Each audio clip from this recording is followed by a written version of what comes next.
दोस्तों, कैसे हैं आप सब। आज की हमारी कहानी है सास को सबक। लता जी जिस तेजी से नित्या के हाथ से थाली छीनकर खाने की मेज पर पटकने वाली थी, उससे भी तेज गेट की आवाज आई भड़ाक। बैग उठाए लगभग चिल्लाते हुए नेहा अंदर घुसी। मम्मी, अब मैं नहीं रहने वाली उस घर में। अरे क्या हो गया मेरी बच्ची को। हड़बड़ाकर लता जी थाली एक ओर रख उधर लपकी। कुर्सी पर बैठते ही शिकायतों की झड़ी लग गई। क्या माँ, कैसी जगह ब्याह दी।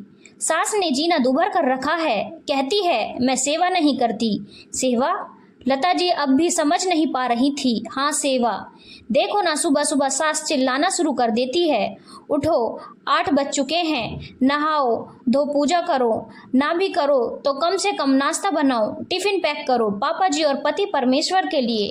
वो खुद नहीं बना पा सकती, पति और बेटा तो उन्हीं का है। इस बीच लता जी की बहू दोनों के सामने मिठाई, बिस्किट और पानी का गिलास रख गई। जाते हुए सास के खुले पड़े नाश्ते को भी ढक गई। ये क्या बोल रही है नेहा, इतना काम तो हर घर में होता है। कहाँ होता है मम्मी, मैंने यहाँ किया था ये सब। इतनी टोका टाकी, जी करता है किसी दिन गला ही दबा दूं बुढ़िया का। लता जी का हाथ झट अपने गले तक पहुंच गया।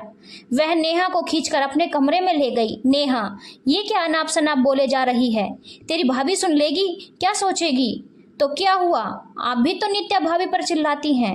वो भी तो आपके मन का नहीं करती, तुझसे ज्यादा ही करती है, लेकिन तेरे जैसी जबान नहीं चलाती उसकी। सास हूँ उसकी, अब सास की तरह बात नहीं करूंगी तो वह मेरी बात नहीं मानेगी तो और कौन मानेगा। अच्छा, आप भी तो दादी की हर बात नहीं मानती थी। निरुत्तर हो गई लता जी, थोड़ा अटक कर इतना ही बोल पाई।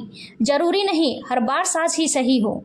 तेरी दादी जानबूझकर तंग करती थी, बहुत दुख होता था, लेकिन मैं झगड़ती नहीं थी कभी। मम्मी, आप भी नित्या भाभी को तंग करती हैं और मुझे मेरी सास। मैं तेरी भाभी को कुछ भी बोले जा रही है। वैसे तेरे मामले में पूरी गलती तेरी सास की नहीं। नित्या को देख, तेरी ही उम्र की है, तेरी तरह 8-9 बजे तक नहीं पड़ी रहती, सुबह 6 बजे से उठकर संभाल लेती है सब जिम्मेदारी। फिर क्यों बात बात पर चिल्लाती रहती हो उन पर। जब आप बहू थी तब आपको अपनी सास बुरी लगती थी, लेकिन खुद सास बनते ही दादी जैसा बर्ताव करने लगी और अब मेरी सास का पक्ष ले रही हो। छोड़ो माँ, आपको तो अपनी बेटी ही गलत लग रही है तो ठीक है, नहीं रहना यहाँ, मेरा ससुराल ही भला।